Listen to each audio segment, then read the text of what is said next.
Welcome back. The number of reported coronavirus infections around the world has surpassed 500,000.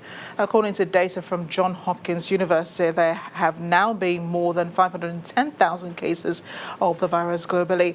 More than 22,000 people have died. The worst hit country is still Italy, which has now recorded a death toll of 8,165. Let's head to our London studios now to join Simon Pusey for more on the COVID-19 pandemic and other international news in Around the World in 5.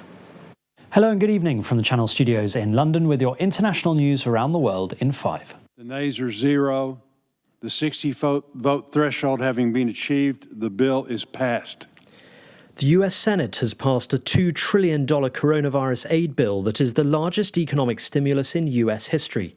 The vote was delayed by a last-minute row between Republican and Democratic senators over unemployed benefits. The plan includes direct payments of $1,200 to most American adults and aid to help small businesses pay workers. US coronavirus deaths are around the 1,000 mark, and there have been nearly 70,000 confirmed infections. The COVID-19 pandemic has rapidly covered the globe.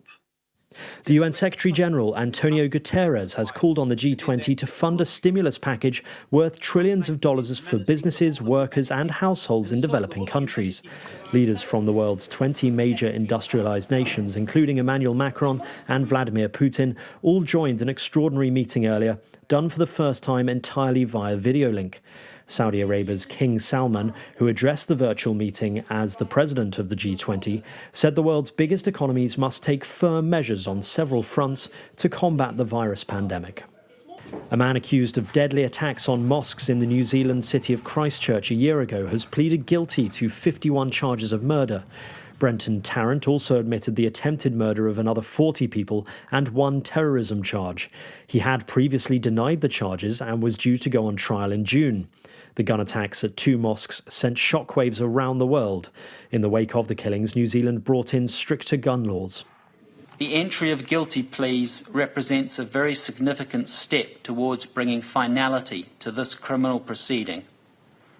And I considered the need to take the opportunity to progress the matter was particularly acute, coming as it has at a time when the risk of further delay as a result of COVID-19 was looming as a realistic possibility. Britain has made an emergency order of 10,000 ventilators designed at breakneck speed by bagless vacuum cleaner company Dyson.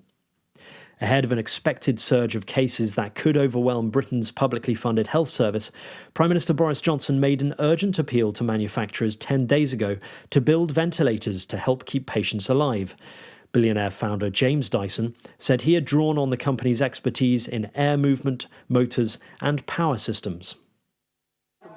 A bakery in Dortmund has found a unique way of keeping their customers coming back during the coronavirus era, which has hurt many small businesses such as their own. Master baker Tim Kortum decided to put a comedic spin on the German toilet paper crisis by designing a cake that looks like a roll of toilet paper. The bakery reported a huge increase in sales as a result of the new product, but said unlike in the supermarkets, there was no chance of them running out of stock. And finally, Greek opera singers have joined in the campaign to encourage people to stay at home as the country battles the coronavirus infection.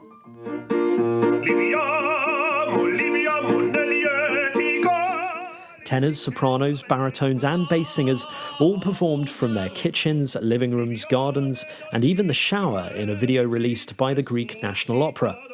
Police said there have been close to 3,000 violations of the restrictions on movement since Monday nationwide. Greece currently has 821 cases of the virus and 22 fatalities. And that's your international news around the world in 5. Now back to the Channel Studios in Lagos. Thanks, Simon. Sports News now with Jeffrey Uzono.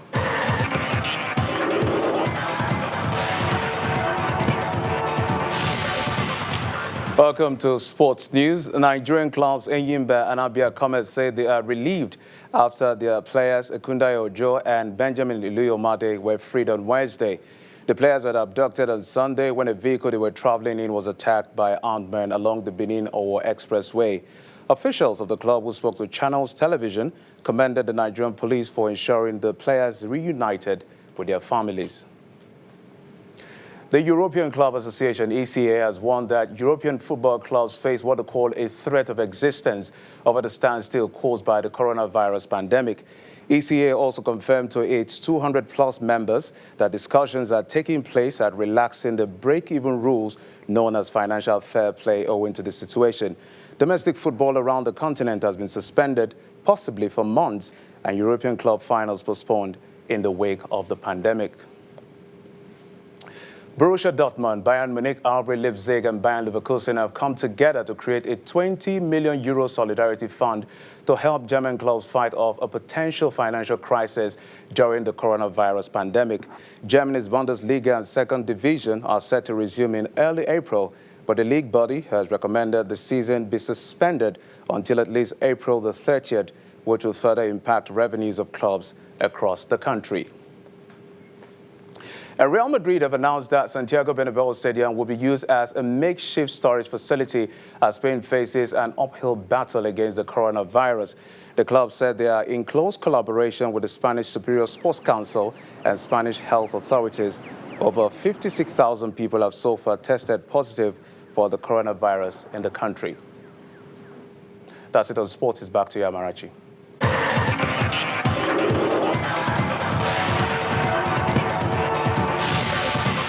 Before we go, the presidency has dismissed some reports on social media that the president and his chief of staff have been flown outside the country.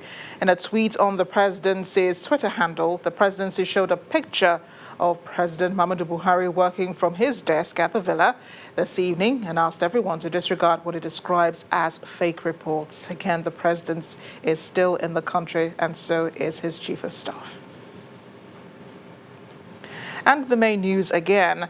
Nigeria today recorded a total of 65 confirmed cases of the coronavirus as the National Center for Disease Control confirmed 14 new cases.